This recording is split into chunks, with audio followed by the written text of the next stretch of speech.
Selamat sore Bapak Lim, perkenalkan nama saya Sinti Luciana dari Prodi Desain Komunikasi Visual dengan NIM 34190031. Kali ini saya akan berpidato tentang peristiwa tenggelamnya KRI Nanggala 402. Panglima TNI Marsikal Hadi Cahyanto menyatakan peristiwa tenggelamnya kapal selam KRI Nanggala 402 merupakan momentum untuk mengevaluasi kondisi alat utama sistem persenjataan atau alutsista yang dimiliki oleh TNI.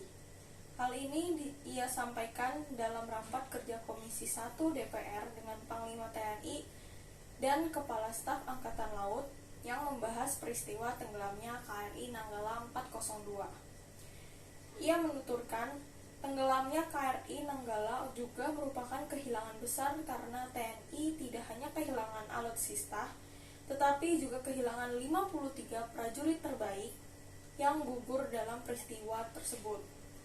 Ia menyebut pemerintah telah memberikan penghargaan atas pengabdian para prajurit dengan memberikan kenaikan pangkat 1 tingkat lebih tinggi serta tanda jasa bintang Jalasena.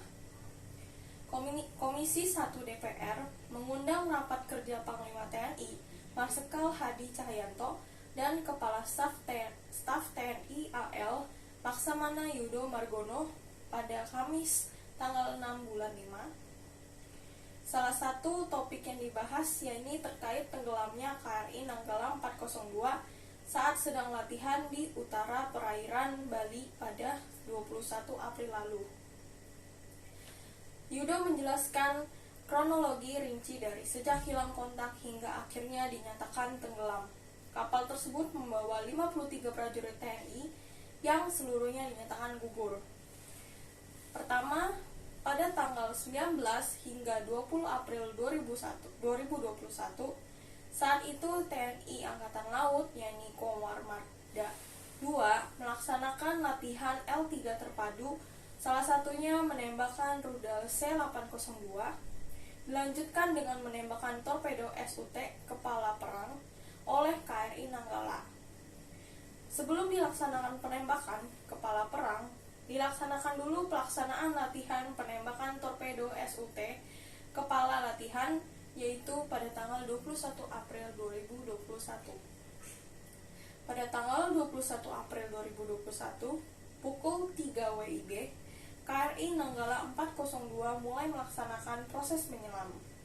Saat itu masih terlihat oleh Sea Rider, Kopaska bagian dari kapal selam, tampak saat proses menyelam yaitu periskop dan lampu pengenal dari KRI Nanggala 402.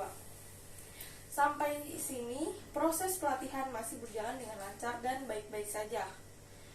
Pada jarak 50 meter, mereka bisa melihat langsung kondisi kapal selam KRI Nanggala saat itu, kata Yudo.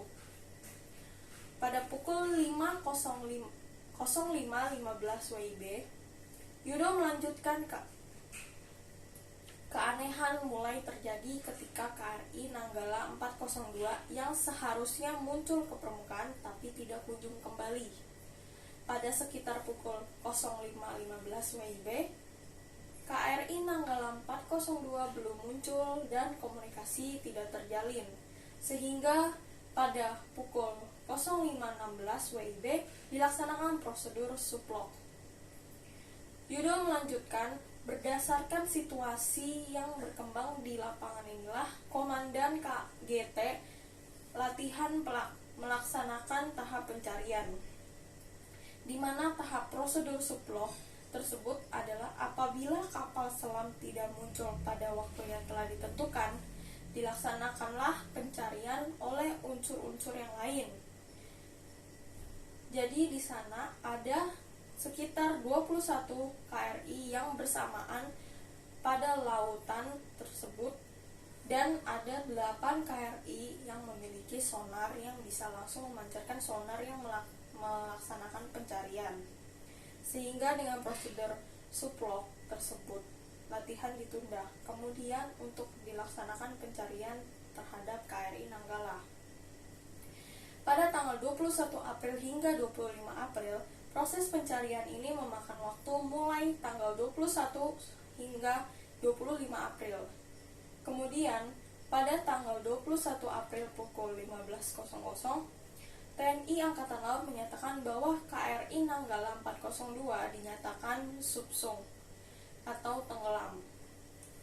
Kemudian pada tanggal 25 April pukul 09.04 WITA, ROV KRI Rigel dan MV Swift Rescue milik Singapura mendapat kontak visual dari KRI Nanggala 402 pada kedalaman 838 meter. Yudo mengatakan, juga perlu kami laporkan, pada tanggal 21 April 2021 pukul 08.00, kami telah melaporkan kejadian ini kepada Panglima TNI. Berikutnya pada jam 12, kami melaporkan kepada Bapak Presiden tentang kejadian ini dan saya sampaikan bahwa kami para staf Kepala Angkatan Laut bertanggung jawab terhadap kejadian ini. Berdasarkan hasil temuan inilah Panglima TNI Hadi Cahyanto pada tanggal 25 April pukul 18 WITA memberikan pernyataan resmi bahwasanya KRI Nanggala 402 tenggelam dan mengakibatkan 53 prajuritnya gugur dalam latihan ini. Riwayat Nanggala 402.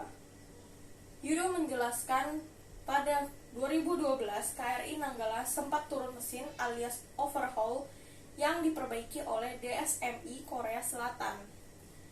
Selanjutnya setiap tahun dilaksanakan proses pemeliharaan dengan baik. Dalam rangka latihan di tahun 2021 dilaksanakan pemeliharaan tingkat menengah. Pada saat ini dapat dilihat bahwa latihan penembakan torpedo dari kapal selam merupakan latihan rutin yang bertujuan untuk melatih kemampuan prajuritnya. Yudo menjelaskan, dapat dikatakan bahwa KRI Nanggala 402 sudah sering dan terbiasa melaksanakan penembakan torpedo SUT baik kepala perang maupun kepala latihan dengan berbagai sasaran baik kapal-kapal permukaan maupun target latihan lainnya. Ia juga menambahkan bahwa riwayat KRI Nanggala mulai awal sampai akhir sudah melaksanakan latihan penembakan torpedo SUT baik kepala latihan maupun kepala perang sebanyak 17 kali dan 2 kali melaksanakan penembakan kepala perang mengenai sasaran dan sasaran tenggelam. Latihan di Laut Bali tersebut, KRI Nanggala juga pernah menenggelamkan salah satu sasaran dengan menggunakan torpedo kepala perang. Latihan yang dilaksanakan oleh TNI Angkatan Laut merupakan latihan yang bertingkat, bertahap, dan berlanjut.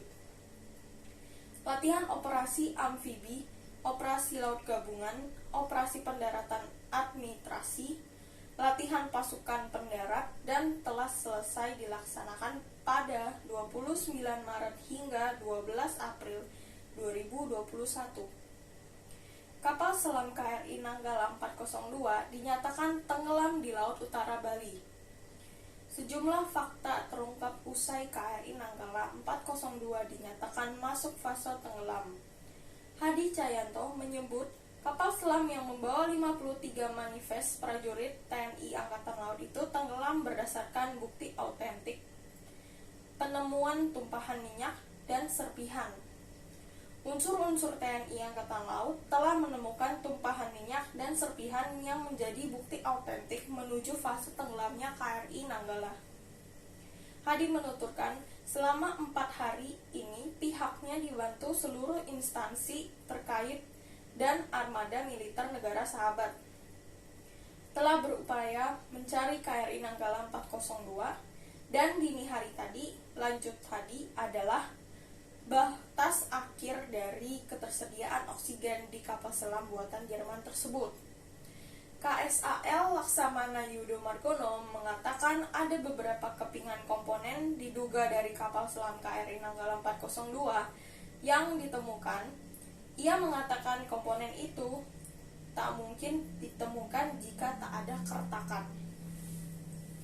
Sampai tadi ditemukan beberapa kepingan dan barang di lokasi terakhir kapal selam tersebut terlihat saat penyelam yang diyakini bagian atau komponen yang melekat di dalam kapal selam, dan ini tidak akan terangkat keluar kapal apabila tidak ada tekanan dari luar atau terjadinya keretakan di peluncur torpedo. Beberapa bukti itu antara lain tumpahan minyak, oli, serta beberapa barang lainnya yang hanya dimiliki oleh KRI Nanggala 402. Dia juga mengatakan tak ada kapal lain dalam radius 10 mil. 3 sebab yang diungkapkan oleh para ahli. Pakar kapal selam dari Institut Teknologi 10 November atau ITS di Surabaya, Wisnu Wardana, menjelaskan 3 faktor penyebab tenggelamnya KRI Nanggala 402 milik TNI Angkatan Laut sedalam 850 meter di perairan Bali. Ketiga faktor itu adalah tidak berfungsinya air ballast dan yang dapat mengatur ketinggian penyelaman kapal, tidak berfungsinya hydroplane atau sayap di badan kapal, dan rusaknya pressure hull yang membuat kapal tersebut akhirnya hancur karena besarnya tekanan dari bawah air. Ia menjelaskan kapal tua buatan industri Howaldtswerke Kiel dari Jerman itu memiliki usia kurang lebih 40 tahun. Pada tahun 80-an, kapal tersebut didesain hanya untuk dapat menyelam pada kedalaman 300 meter saja. Namun seiring bertambahnya usia kapal, kini ia memprediksi hanya kuat dalam kedalaman 200 meter. Pada kedalaman yang melebihi ambang batas itu, struktur pelindung kapal pressure hull yang ia sebut menyerupai cangkang telur dapat hancur karena mendapatkan tekanan hidrostatistik. Wisnu menjelaskan lapisan yang menyerupai telur itu diatur dalam ukuran sebesar 1 atmosfer. Jika diremas dari luar dan melebihi kemampuan maksimum, maka telur itu juga akan pecah. Di samping itu, ia menjelaskan di setiap kapal selam tidak memiliki teknologi yang dapat memberikan rekaman perjalanan dan percakapan di dalam kapal seperti black box, layaknya di pesawat terbang, yang dapat membantu identifikasi kecelakaan kapal. Menurutnya, identifikasi masalah dapat dilakukan apabila bangkai kapal selam Nanggala 402 sudah ditarik ke darat. Dari rangka dan serpihan yang ditemukan itu, barulah dapat diidentifikasi apa yang terjadi pada kapal selam milik TNI Angkatan Laut itu. Sekian dari pidato saya, terima kasih.